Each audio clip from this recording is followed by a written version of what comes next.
dakuin natin si General Torre ulit. No? Ilan silang sinabihan nun?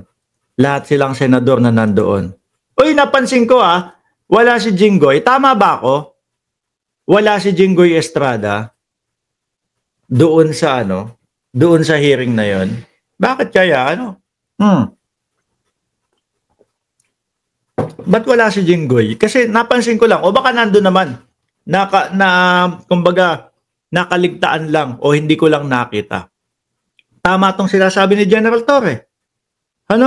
Kasi nagpapaikot-ikot na lang ho sila, mga kababayan. Doon sa Senado. Itinanong na lahat yan nung unang hearing ni Senadora Amy Marcos. Inuulit-ulit lang po, mga kababayan. Merong magkasama meron tinutukoy si SOJ na magkasama na batas. Pero pilit na pinaghihiwalay ni Senadora Amy Marcos. Although sinasabi niya, hindi niya ginagawa yon, pero ganun ang nakikita ho natin. Ngayon, ano sabi sa kanila? Iba yung paniniwala nyo, iba yung paniniwala namin. Iba yung pagkakaintindi nyo, iba yung pagkakaintindi natin. Ang tanging makakasagot lang dito sa Supreme Court pag nagsalita na ang Korte Suprema.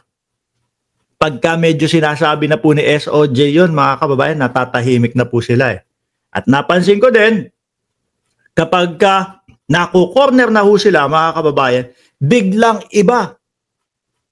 lipat sa ibang topic itong mga senadores. Di ba? Biglang lumilipat mga kababayan. Ngayon, ano sabi ni General Torre sa kanila? General Torre kay Amy, bato. Kung may reklamo kayo, i-demanda nyo ako. Correct. Bakit hindi makapag-demanda? Or baka hindi naman talaga mag-i-demanda. Kasi mismong sila, alam nila na walang nilalabag yung tao. O baka dahil lang po ito, kaya may hearing na ganyan, mga bossing, at paikot-ikot lang yan, dahil po, show. Nakikita sila ng sambayan ng Pilipino. Libre kampanya, libre airtime. At simulat sa pulpa naman mga kababayan, alam na natin ang pakay ni Senadora Amy Marcos. Makuha ang boto ng mga DDS. Dahil simulat sa pulpa lang naman mga boss chief sir, alam natin na itong hearing na to ay hindi na mapapabalik ang dating Pangulong Duterte hanggang matapos. Hanggang matapos yung hearing doon sa The Hague. Ito, malaman ng ICC itong hearing nila. Okay, good job yan. Ganun lang sasabihin ng ICC. Good job yan. Kayo na mag-usap-usap dyan.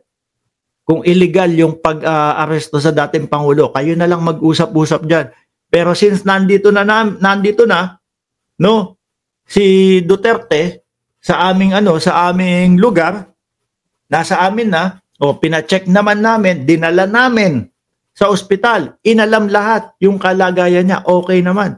Pinalabas pa na si Medjal Dia talaga comedy Parang pinalabas pa nila na kinidnap, hindi daw alam kung saan. Basta sinabi sa inyo, dadali sa ospital, inalam lahat. Kung okay ang dating Pangulo, okay naman daw lahat. Di ba? Ram J. Negros Island?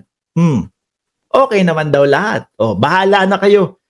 Kayo mag-usap-usap dyan sa Senado nyo. Kayo bahala dyan. Basta ang dating Pangulo, dito na lang. Di ba?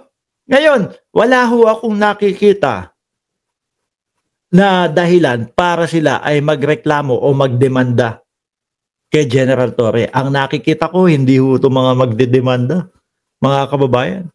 Bakit? Kasi ang pakay lang nila dito ay makuha ang boto ng mga DDS.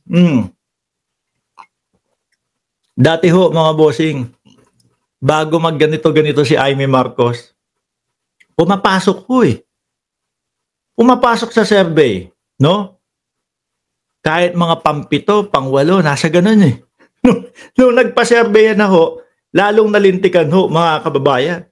Nasaan na? pang 12, pang 13, hindi na pumapasok. Nung dati ho, mga kababayan, yung mga kababayan natin na sumusuporta sa alyansa, 12-0 kami. No? At least itinaas na ni Pangulong Bongbong Marcos ang kamay ni Amy Marcos. Kaya magto 12-0 na kami. Wala na hong 12-0 ngayon. Di ba? Wala na hong 12-0 ngayon, mga kababayan. Sige, dito, magtanong tayo. Siguro meron mga ilan-ilan, pero ako, naniniwala ako, majority ng nakasuporta sa alyansa, hindi na 12-0 ang iboboto. No? Sino ang boboto dito ng 12-0? Press 1. Sige nga. Press 2 kung hindi na kayo 12-0. Meron siguro tayong makikita ilan-ilan 12-0 pa din. No? Pero hindi na ho yung ganong kadami. Ang nakikita ko dyan, mga kababayan, wala na.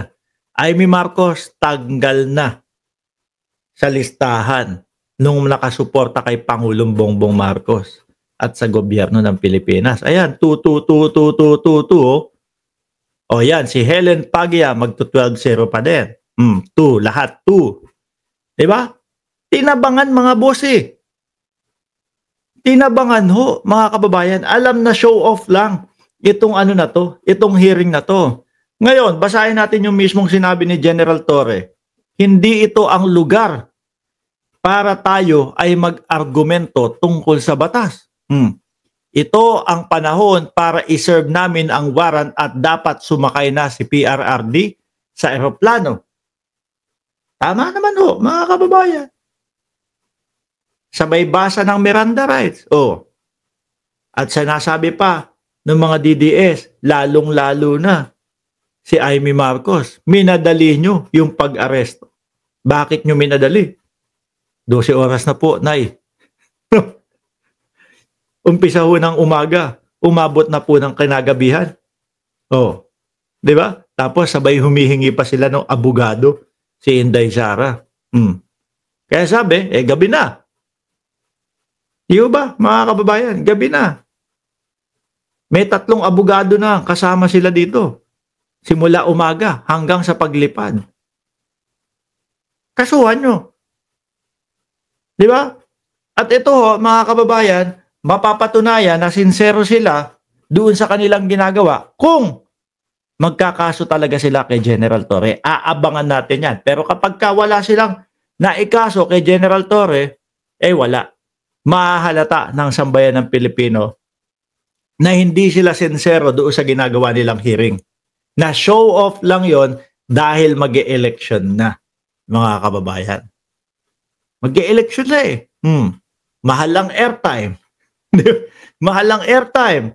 Yun at least na ipapamukha nila sa sambayan ng Pilipino. Kunyari, pinagtatanggol nila ang dating Pangulong Duterte. Mga kababayan. Di ba?